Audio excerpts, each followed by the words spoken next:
Welcome to the Shootale Podcast, a podcast for any and all creatives. My name is Martin Depict. I'm a photographer, videographer, and graphic designer based in Los Angeles.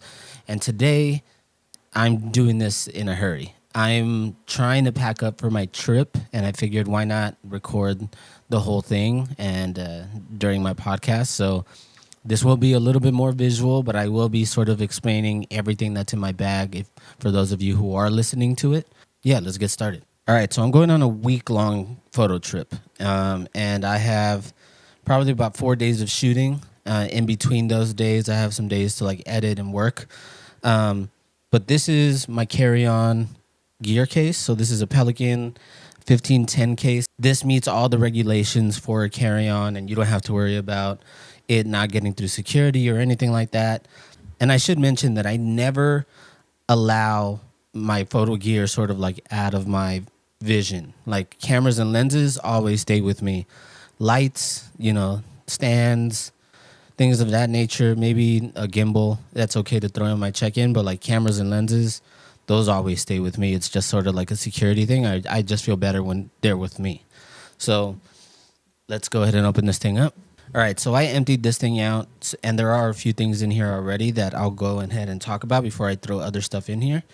So the first thing that I want to talk about are my speed light. So I have a Godox, I forget what version this is, V1C. So this Godox is amazing. I love the fact that it has a round flash head. It's just better for the key lights or the light, the catch light that you get in people's eyes. I have it with a hot shoe extension, so this will go on my camera, and typically the speed light will go on this thing. So this is my mini RC bracket. I've had this thing for years. I've talked about it before in previous videos. It's amazing. I highly recommend it. Basically, it's a bracket that you attach to the bottom of your camera. You attach your hot shoe extension to this arm here, and once your hot shoe extension is here, it should put your flash right next to your lens. So this is probably like one of the most used tools or things that I have in my camera bag when I'm taking flash photography. So it's this, and I usually pair it with my 28-70 f2. It's a great lens for that. So this is already in here. I have extra batteries for my speed light. I have a color checker. So color checker is super important for color. I usually just like to take a quick photo of this just to make sure that I can dial in my color at the beginning of each look if I'm switching sites. And it also has a nice gray card, so the gray card is great for video. I'll throw that in there. And then lastly, besides the extra batteries that I have in here, I have this thing. This is a flash disc. So this is F-Stoppers makes one of these, I believe. But I didn't get theirs. I have just a regular, I got this on Amazon. So basically, this flash disc turns your flash into like a softbox. It's your speed light into a softbox, and it's really awesome. So you just throw your speed light in here. It attaches via this elastic, and you point this white round side to your model or your subject, and it gives off like a really nice light. So typically if I'm using this thing, I've used this thing a lot at events. During shoots, I'll use the hot shoe extension. So I'm holding my camera in one hand and I have my speed light in the other hand, and I'm doing this. And I have, sort of like moving the light in and out away from my subject. It's a really great tool. And it also packs up really nicely. So you just sort of like fold it down like a reflector. It comes in a little pouch.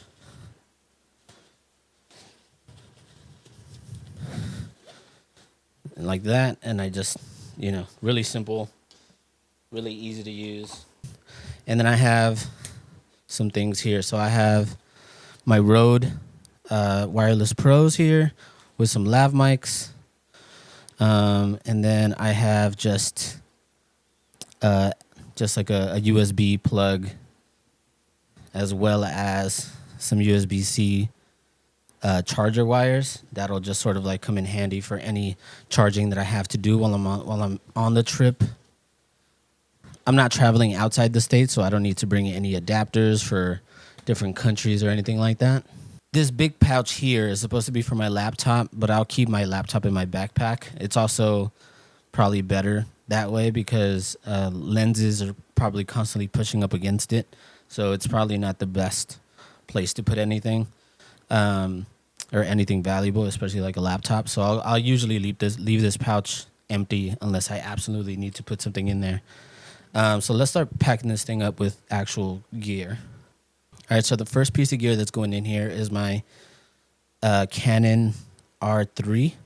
So this is, most of the photos that I'm taking on this trip are going to be for social media use and paywall stuff. So nothing is going to be printed. If it is printed, 24 megapixels is more than enough. I don't think you need more than 24 megapixels. Obviously, if you were planning to blow an image up, I do have another camera for that as well. But the R3 is like my workhorse for these social media shoots. It's fast. Autofocus is amazing. It's never given me any problems. The weather sealing, battery life, everything on this camera is sick. So this is going in here. I have my wrist strap. So this is made by a friend of mine. Straps by Ruben or L Rubes. And so it just goes around my wrist, and I never use it without the strap, so that way if I drop it, I'm good. And it's held together by who makes these? I forget who makes these. I think it's Polar Pro. No, Anchor. I forget who makes these, but these are like little quick release. These little quick release things. I think they're made by Polar Pro. But yeah, it's the strap goes on that little thing on there. And so that'll go in here. All right, so next I have my R5C with the gimbal. So here it is. It's a monster of a camera, and I have the 24-105 f2.8 on here. It's on the gimbal right now because I was messing around with it, trying to make sure that it would balance correctly. I'm using the R5C this time instead of the C70 just because it's smaller. It carries better. Obviously, I'm losing the tracking in 120, but I still have tracking in 60p, 4K. So I think that's going to be okay for this shoot. So I'm not necessarily too worried. But the cool thing about this is that even with this big old lens on this gimbal, so this is the RS3 Pro, it balances perfectly. So this is supposed to balance up to 10 pounds, and it works really well.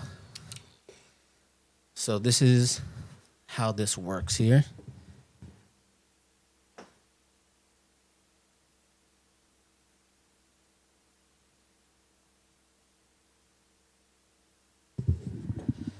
I'm not having any issues. I typically like to keep the grips, these grips here on it. It's just more stable for me as opposed to grabbing it from the middle. But this is amazing. This is like a really dope tool. And I will be externally powering it, so I won't be using the battery in the camera. I have this V-mount adapter here. I mean, it is heavy. It is heavy. So here's the V-mount adapter, and I would put V-mount batteries on here and then just run the camera through that power. So let's break this thing down. So this is my first time really bringing the R5C on a shoot. And the reason why I haven't before is because I was so used to using my C70 because it has internal NDs. I love the fact that it has the tracking in slow motion, but I think at some point the size was going to get in its own way. And it's also a crop sensor camera. I know I talk a lot of shit about crop sensor cameras, but that sensor on that camera is amazing. The sensor on this camera is just as amazing. It has a dual gain system. So I think the native ISOs on this camera is the same as the C70. I think it's also 800 ISO and 3200 ISO when you're shooting in log. The C70 also has C-Log 2, which I prefer over to C-Log 3, but what are you going to do? So let's take this camera off. Here is the R5C. I have the small rig Black Mamba cage on it.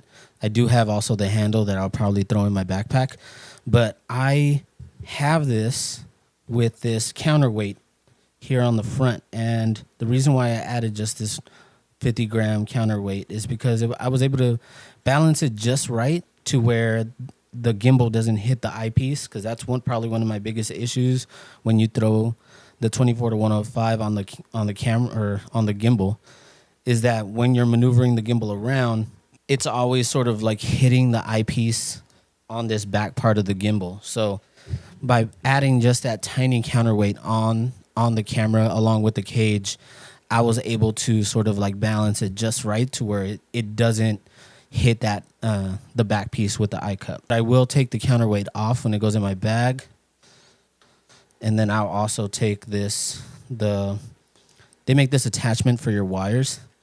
I'll also take that off, and then that'll fit perfectly here.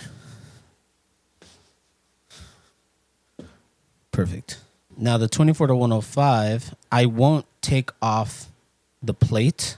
I'll leave the plate on the lens and I'll pack it that way. It's just easier, faster setup when I'm on the go. And this is how I will pack it in the bag. I'll take off the filter, obviously. So this is a Nisi.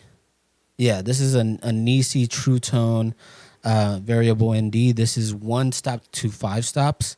I went with this one instead of the Polar Pro one because that one is 2 to 5. And sometimes you don't necessarily need the full 2 stops. So the fact that this one goes from 1 to 5 is great. It has the stops on it as well. So when you twist it, it'll stop right there and it won't go past it. So you won't have to worry about getting those weird lines in your picture. That was probably another big reason why I got this filter. And so let's put the filter away first. It came with its own little case. So that's the Nisi filter right here, and it'll go over here with my color checker. So the lens will go right here at the top. And I also have these elastic straps, and I'll just sort of strap it in just in case. I love this sort of like foam insert. You can get 2 different foam inserts for this case. There's this one that comes with this yellow foam cushion. I prefer this one than the actual foam ones that you have to cut and size yourself. But the cutting your own cushion is probably a little bit safer for your gear. I don't know. I just prefer this one for ease of use. Lastly, the last 2 things that go in my carry-on are 2 lenses, my 2 main lenses that I use for photo. So the first one is the RF85 1.2. This is not the DS version. This is just the regular one. I have a ND filter on here. This is not a variable ND. This is just a regular fixed ND. I believe that's a 4-stop ND on there. It's just great for me to shoot wide open out in the daylight. And then my other favorite lens to use on the shoots, this one is the 28-70 f2. So this is a big chunky boy. Definitely really heavy. This is a 3-pound lens, but this thing paired with the R3 is insane. Just amazing. And then I'll just throw the counterweight and this little attachment in this little bag here. That's it for this carry-on. So the rest of it will go in my check-in and my backpack. So when you go on flights, obviously a lot of you guys know, you're allowed a carry-on and a personal bag.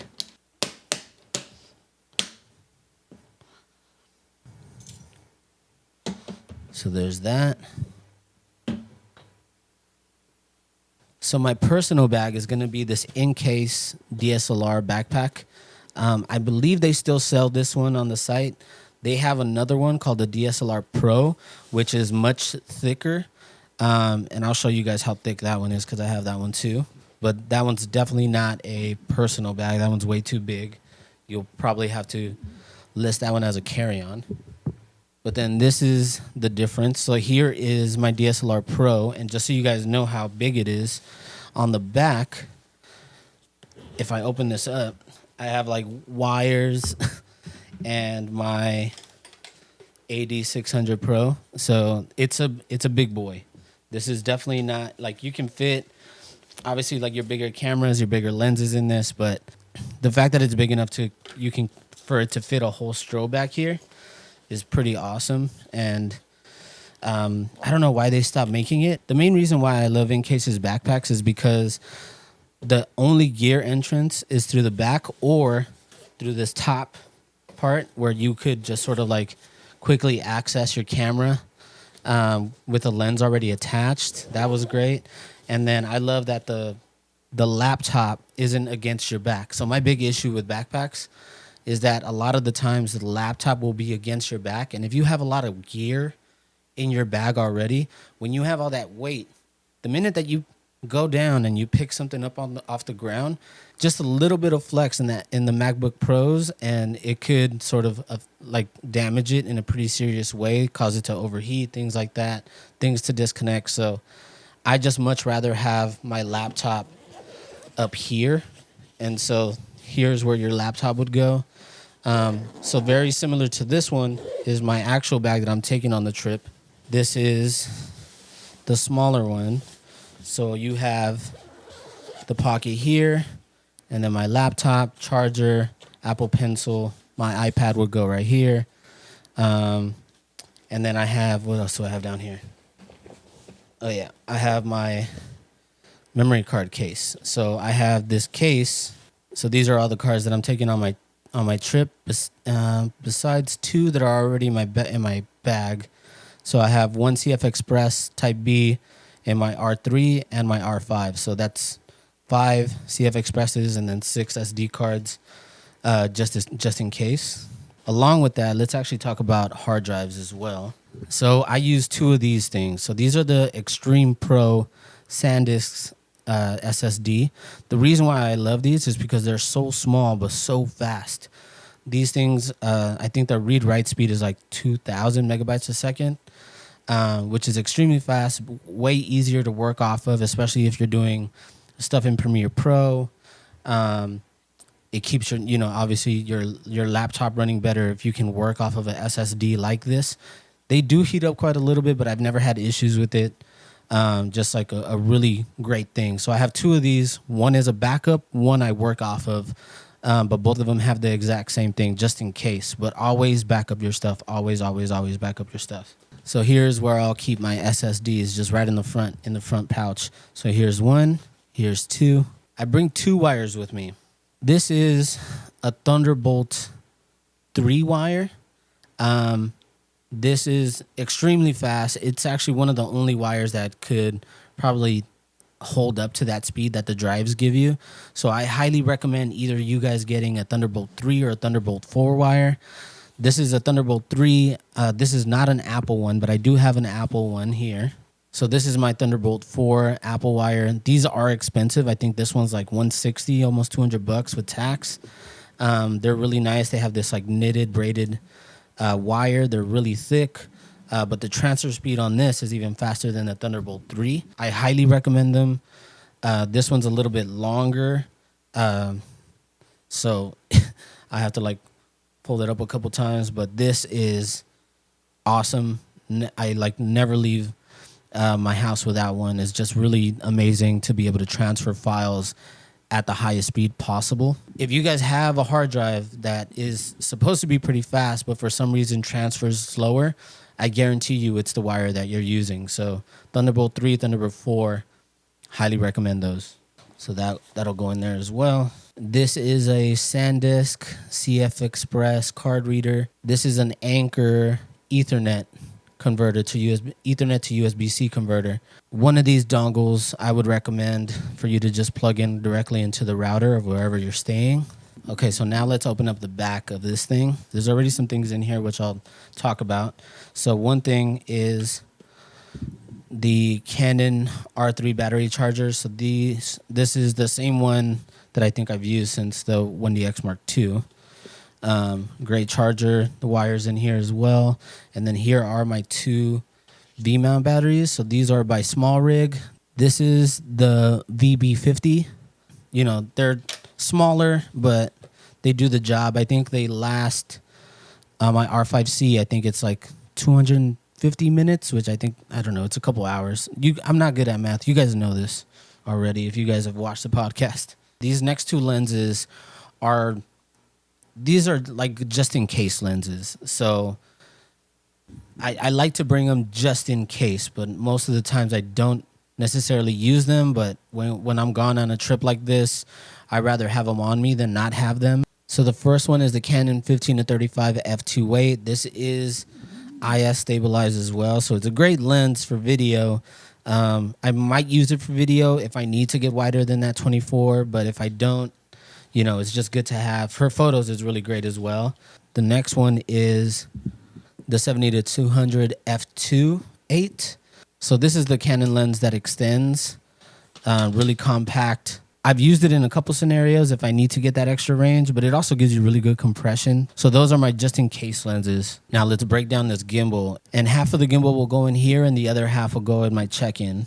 So basically every part of the gimbal but the motor will go, or but the motors, I guess I should say, will go in my backpack. So this will go in my check bag, and then all these would fit here in just this little pocket down here. So this is the battery.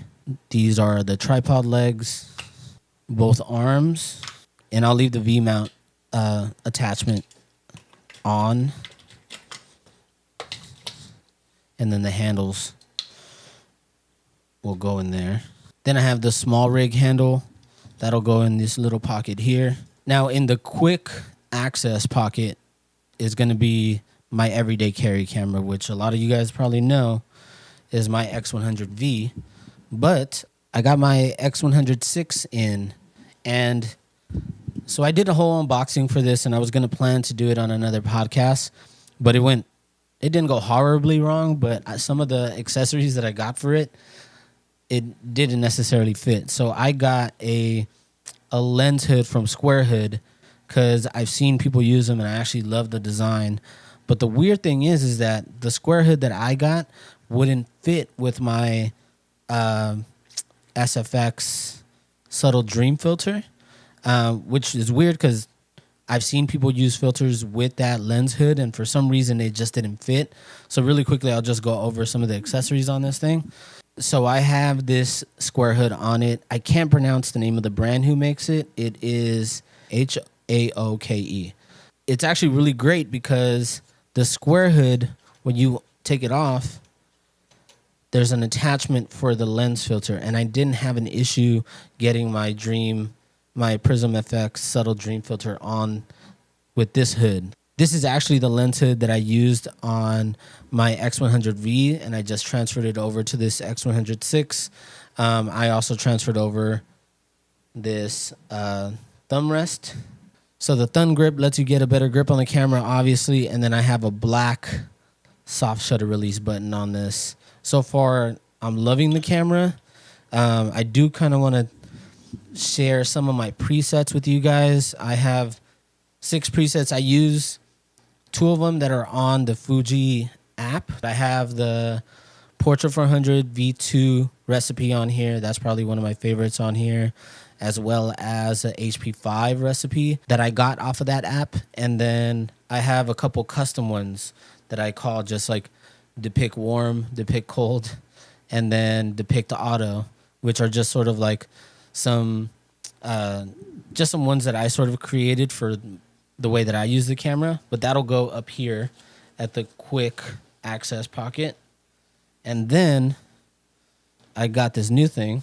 So this is the Godox Lux Junior. It's a flash.